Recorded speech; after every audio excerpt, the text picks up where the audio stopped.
Welcome back to my YouTube channel. आज मैं आपके लिए लेके आया हूँ बहुत ही फेमस और बहुत ही ज़बरदस्त डिबेट जिसमें मौलाना शुमैल नदवी एंड जावेद अख्तर साहब की है। सो प्लीज़ इस वीडियो को पूरा ज़रूर देखें, बहुत मज़ा आएगा, बहुत ज़बरदस्त वीडियो। चलिए स्टार्ट करते हैं। भैया आपने बहुत अच्छा जस्टिफिकेशन दिया। या आप वो जो वहाँ के प्राइम मिनिस्टर इजराइल के उन्हें भेजिए, वो बहुत खुश होंगे। आप जस्टिफिकेशन दे देना कि अगर गॉड नहीं है तो बच्चे क्यों मर रहे हैं, आप बताएं। वो ये सवाल पूछ रहे हैं कि अगर आप ईश्वर का अस्तित्व नहीं मानते हैं तो उन बच्चों की मौत को आप कैसे इंटरप्रेट करते हैं? भाई ये दुनिया जो है, जो ताकतवर लोग होते हैं वो एक नाइंसाफ़ी करते हैं। तो ये अच्छा काम है आपके नजदीक, तो नेचर नाइंसाफी पे मबनी है। अरे मेरे भाई, आप नेचर की कहाँ बात कर रहे हैं, तो इंसान की बात कर रहे तो फिर जब मैं इंसान की बात कर रहा था आप नेचर की बात करने लग क्रॉस गए। एग्जामिनेशन नहीं। हाँ, अब आप मुझे बोलने नहीं देंगे तो अलग बात है, आप बोलिए, मैं मुझे कोई चीज़ नहीं। जी नहीं, ये क्रॉस एग्जामिनेशन मुझे बोल तो लेने दीजिए। जी बोलिए। क्या बात ये है कि ह्यूमन सोसाइटी तभी साथ में रह सकती है जब वो मोहब्बत से, एकता से, एक दूसरे के एहतराम करके रहे। इसके अलावा पॉसिबल नहीं है, अकेले तो इंसान रह ही नहीं सकता। वहाँ पर कुछ लोग हैं जो फाउल करते हैं। वो फाउल हम हमेशा से तारीख में होता आया है। आज ये हो रहा है, जो हो रहा है बहुत बुरा हो रहा है, बहुत जालिमाना है, बहुत जाबराना है। उसको आप कहें कि ये बच्चों को कॉम्पनसेशन मिल जाएगा या इसकी इंजेक्शन है। इंजेक्शन तो हेल्थ के लिए दिया जाता है।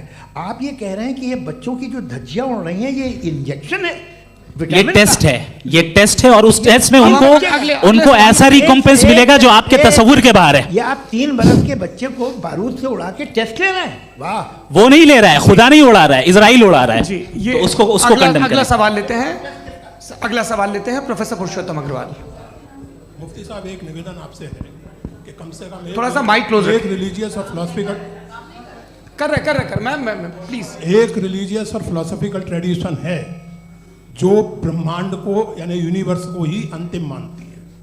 सर्वम खलु इदम ब्रह्मम, this is Chhandogya Upanishad and it completely rules out the existence और नेसेसिटी, आपके शब्दों में necessity of a creator. The creation itself is the creator. तो एक मिनट प्लीज। दूसरा जो सवाल आपने अभी, जो आप बार बार कह रहे हैं कि भगवान विद्वान भी है, वाइज, सब जानने वाला, तो अगर विजडम में दुनिया भर के पापों और अत्याचारों को बर्दाश्त करना शामिल है तो फिर इसका मतलब ये हुआ कि अगर मैं फ्री विल से उसको अपोज करता हूं तो ईश्वर की विजडम और मेरी फ्री विल में कॉन्ट्राडिक्शन है।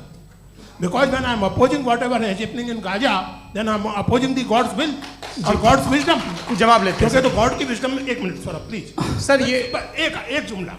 गॉड की विजडम है कि गाजा में जो कुछ हो रहा है वो हो रहा है, मैं उसको अपोज कर रहा हूं, तो मैं गॉड की विजडम के खिलाफ जा रहा हूं। एक सवाल। दूसरा ये नहीं, आपने 2 ऑलरेडी।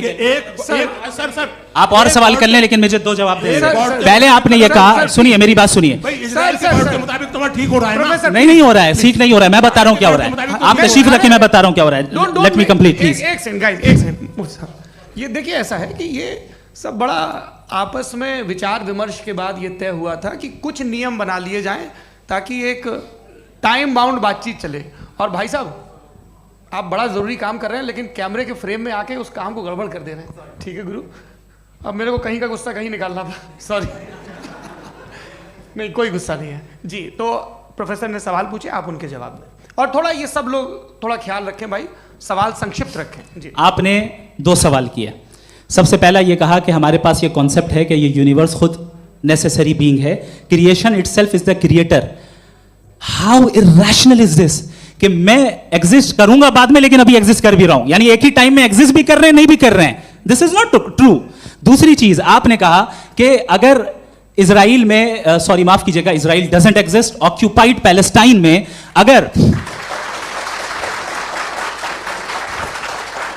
अगर ऑक्यूपाइड पैलेस्टाइन में बच्चों को मारा जा रहा है फ्री विल की वजह से और गॉड नहीं रोक रहा, ये कॉन्ट्रडिक्शन है। ये बताइए कि एक एग्जाम में एक बच्चा गलत आंसर लिख रहा है, सुनिए, एग्जामिनर चाहे तो रोक सकता है, क्यों नहीं रोक रहा है?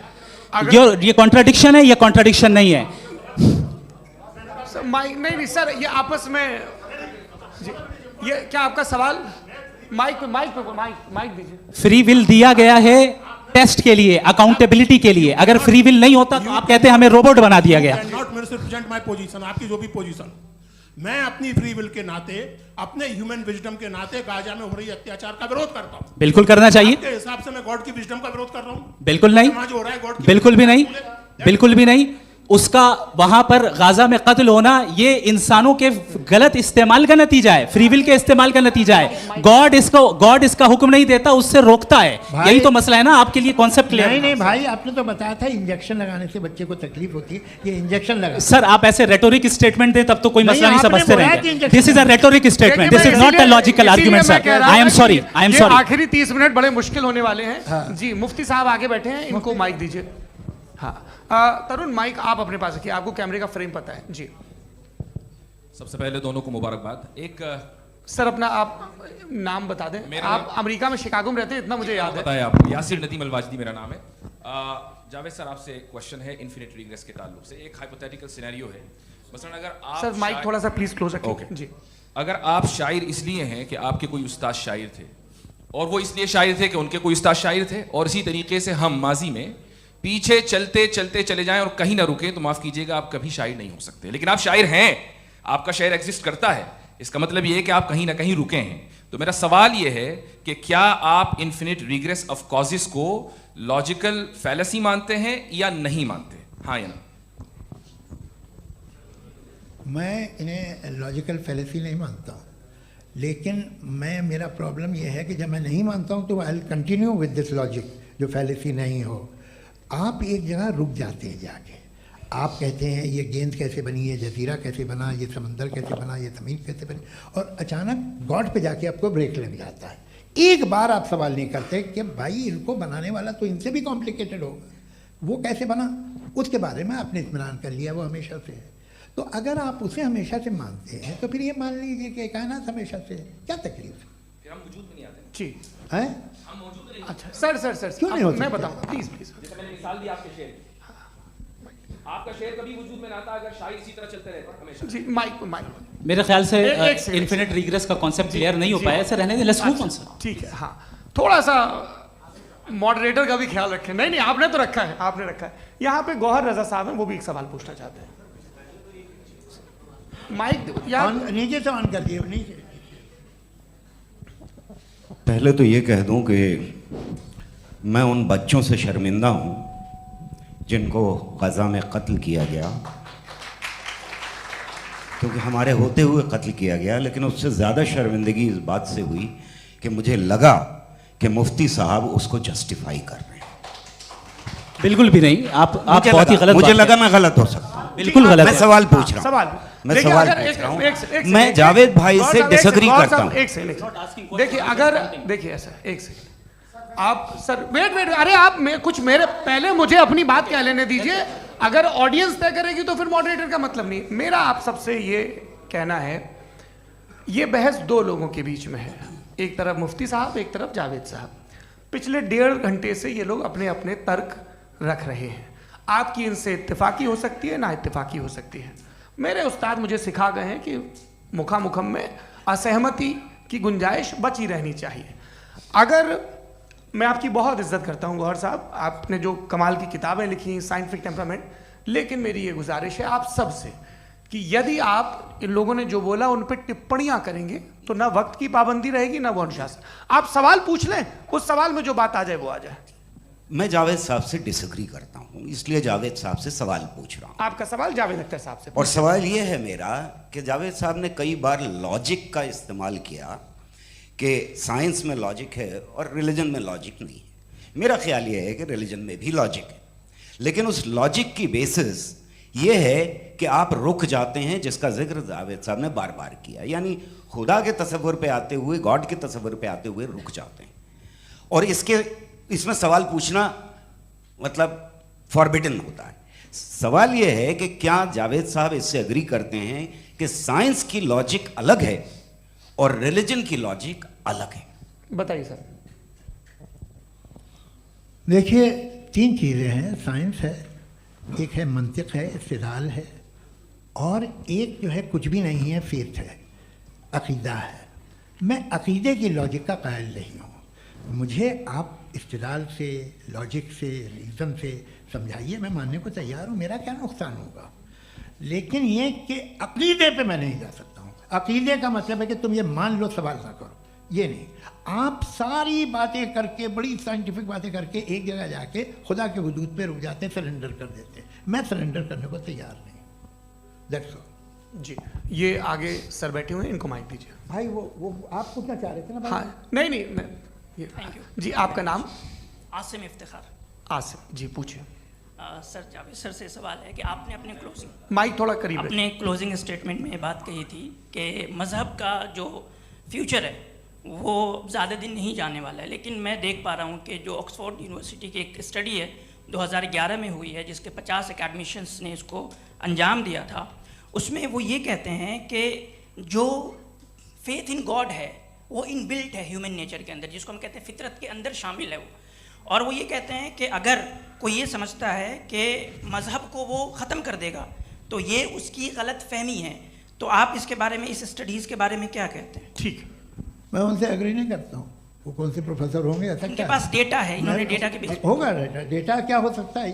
फ्यूचर का डेटा तो नहीं हो सकता ना उनके पास, प्रेजेंट का डेटा हो सकता है। डेटा आपने सुना 100 साल पहले का बाद का डेटा? मैंने तो नहीं सुना आज तक।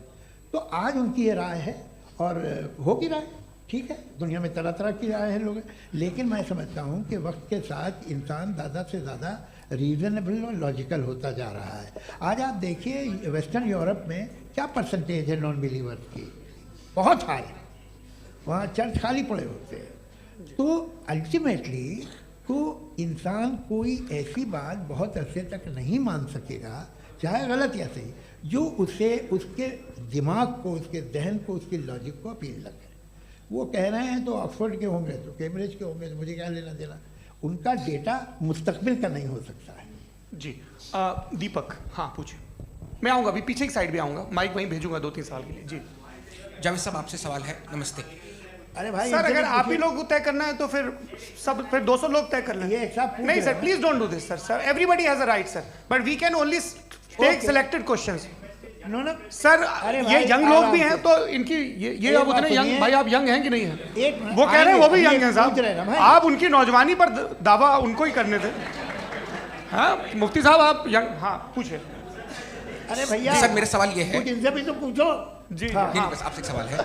जैसे थीस्टों के पास, अपने जो ईश्वर को मानते हैं, उनके पास अपने सोशल गेट टुगेदर्स हैं। 5 रोज़ क्रिसमस आने वाला है, होली है, दिवाली है, ईद है। एथिस्ट क्या ऑफर कर रहे हैं? मतलब मैं इनकी दुकान से बोलूं, मैं आना चाहता हूं उस तरफ, पर मैं अट्रैक्ट नहीं हो पा रहा हूं। मैं सोशल गेट टुगेदर्स क्या है आपके पास? वो ये कह रहे हैं कि जो धार्मिक लोग हैं, अलग अलग धर्म के लोग, उनके उत्सव त्योहार, कॉन्ग्रेगेशन बहुत हैं। अब आपको मैं एक सुनाता हूँ, यहाँ हिस्टोरियन भी बैठे हैं। मृदुला जी, आप बताइएगा सही है क्या? ये एक कॉन्स्टेंटाइन, एक ग्रीक रोमन बादशाह था, जो क्रिश्चियनिटी आने के 400 साल बाद उसने डिसाइड किया कि मैं क्रिश्चियन हो जाऊंगा, मेरी पूरी स्टेट कैंसिल हो जाएगी। उस ज़माने में ऐसे ही होता था, राजा जो धर्म इख्तियार करता था वो जनता भी कर लेती थी, इसलिए कि वो हो गया था बैंकरप्ट। और उसे जो मेडिटेरियन कोस्ट के रिच क्रिश्चियन वो थे मर्चेंट, उससे पैसा चाहिए था। तो उसने कहा यार क्रिश्चियन हो जाओ। तो उसने अपने वजीर से कहा कि भाई ये हिस्ट्री है कि अब हम लोग क्रिश्चियन हो जाते हैं।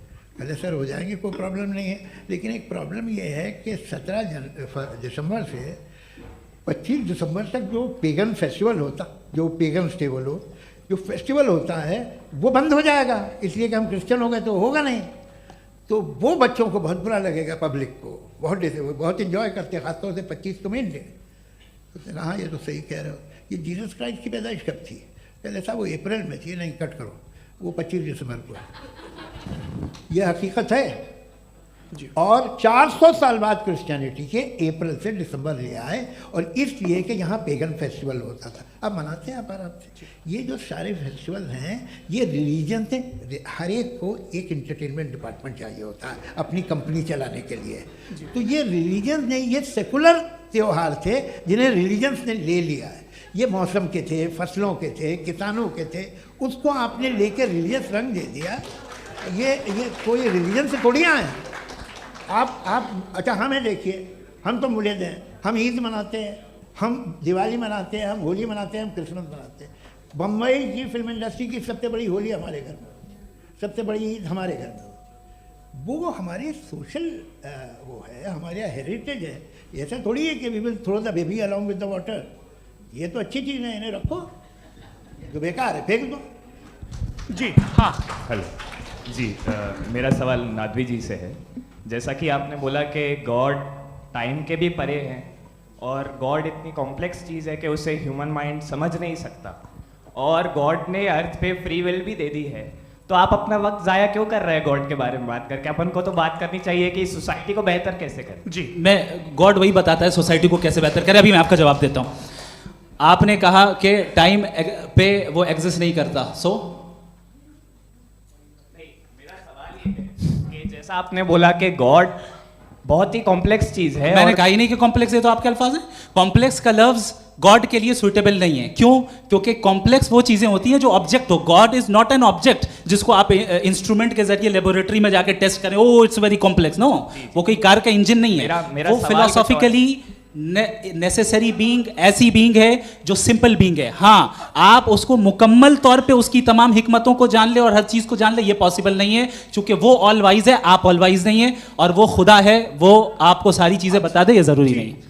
मेरा सवाल ये नहीं था, मेरा सवाल ये था कि जब गॉड इतना परे है इस दुनिया से कि उसने अर्थ पे फ्री विल भी दी है, हम सब ह्यूमंस की फ्री विल है, और जो सोसाइटी में हो रहा है वो अपन लोग डिसाइड करेंगे, तो अपन लोग डिसाइड नहीं करेंगे ना, अपन लोग डिसाइड नहीं करेंगे।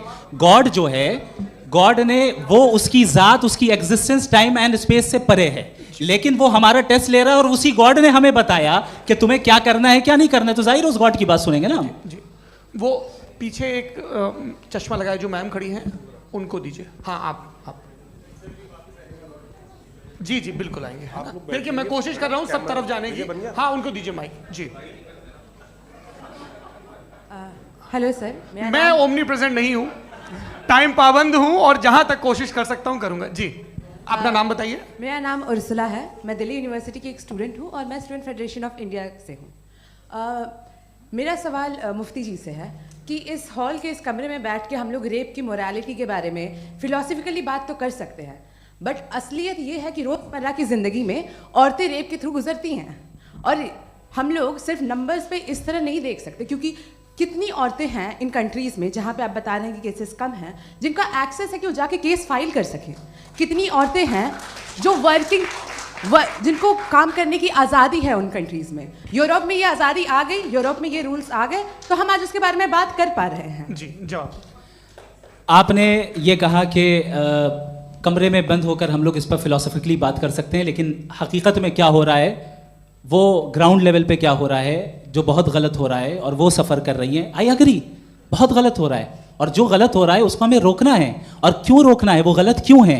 हमारे पास इसका ऑब्जेक्टिव फाउंडेशन है, इनके पास उसका ऑब्जेक्टिव फाउंडेशन नहीं है। मैं ये कहना चाह रहा हूँ कि जहाँ पे भी जुल्म हो रहा है, जहाँ पे भी औरत पे जुल्म हो रहा है, या उसकी इज्जत लूटी जा रही है, या उसे तकलीफ पहुँचाई जा रही है, और सिर्फ औरत नहीं, किसी इंसान के ऊपर भी जुल्म हो रहा है, तो उसके खिलाफ खड़ा होना, ये मॉरलिटी हमारे पास गॉड के पास से आई है। वरना जावेद साहब तो कह रहे हैं कि जो है मेजॉरिटी डिसाइड करेगी, तो मेजॉरिटी तो कभी भी बदल सकती है।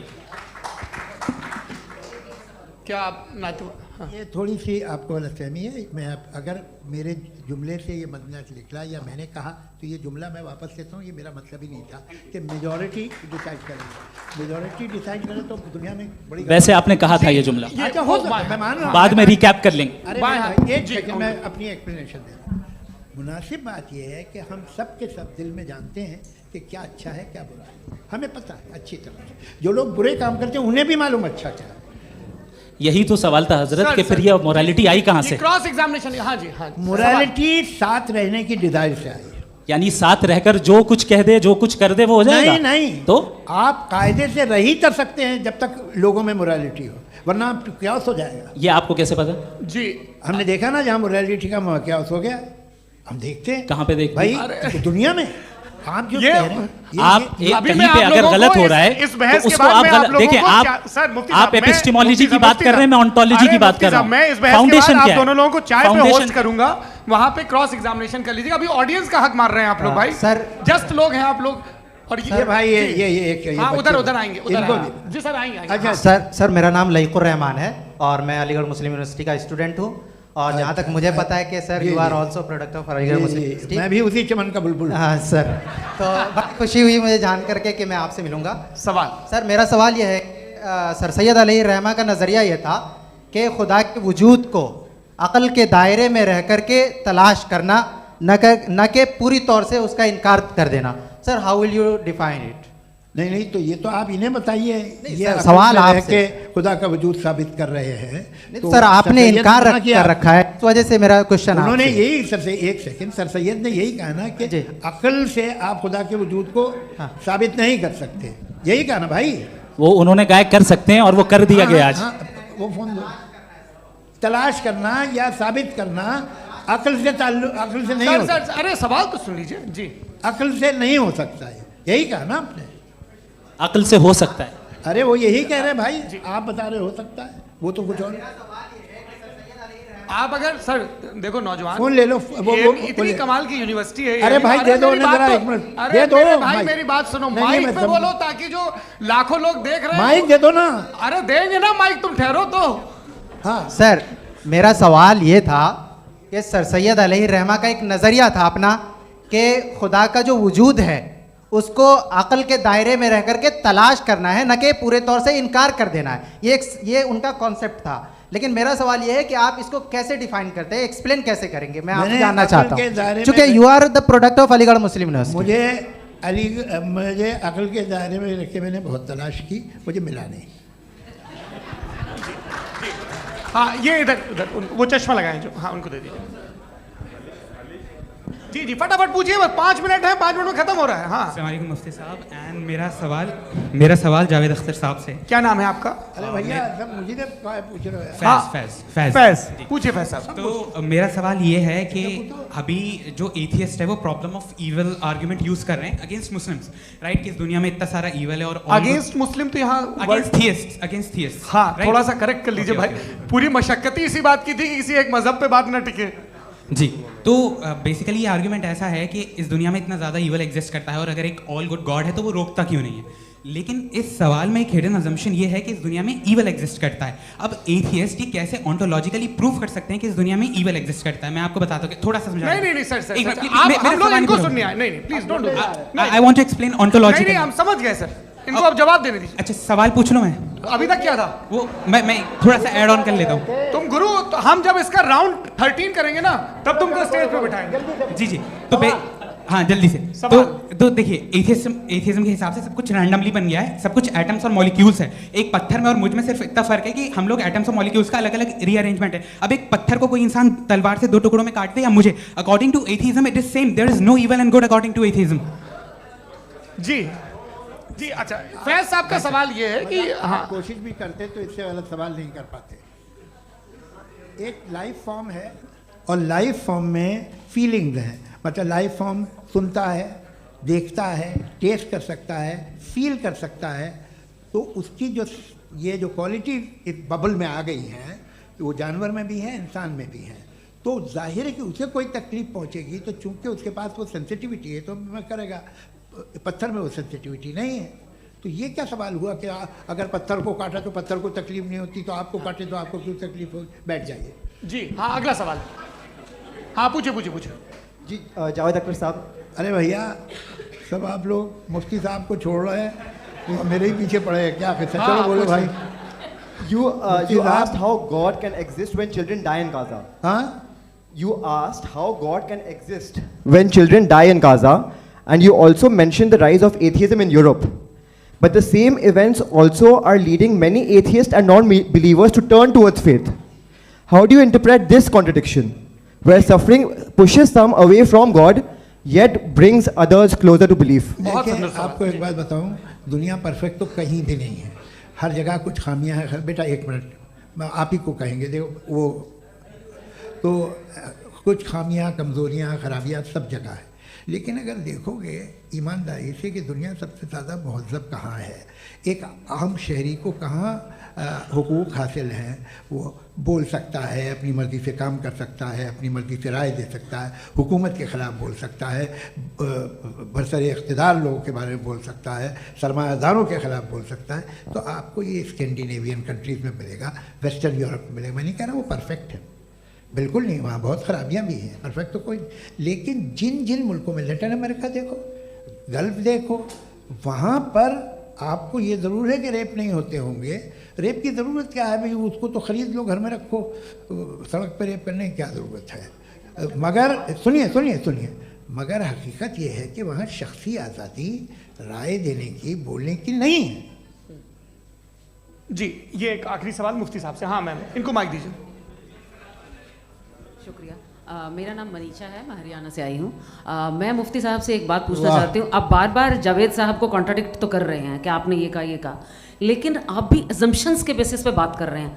आपने खुदा के होने का कौन सा प्रूफ पेश किया है, खुदा की एग्जिस्टेंस का? अब इस सवाल को अलग रहने दीजिए, कौन एथीस्ट है कौन नहीं है। और दूसरी बात जो आपने एक छोटी सी कही थी कि ये फ्री विल का इस्तेमाल करता है इंसान अपनी, लेकिन इस फ्री विल का इस्तेमाल में मतलब खुदा ने ये दे दी सबको ये इजाज़त कि वो कितना घिनौनापन और कितने ज़्यादा ख़राब से ख़राब तरीके इस्तेमाल कर सकता है। जवाब सुनते जी। आप फ्री विल को मानती है ना, या कहती है कि फ्री विल नहीं है ना? मानती है ना? तो अब आपके पास इसका कोई एक्सप्लेनेशन नहीं है कि अगर एक इंसान उस फ्री विल का इस्तेमाल करके गलत काम कर रहा है और बच के अच्छी ज़िंदगी गुजार के निकल जा रहा है, उसका कोई रिकॉम्पेंस नहीं है। हमारे वर्ल्ड व्यू में जो इंसान गलत काम कर रहा है उसको भी रिकॉम्पेंस यानी उसका बुरा बदला मिलना है, और जो सही काम कर रहा है उसको सही बदला मिलना है।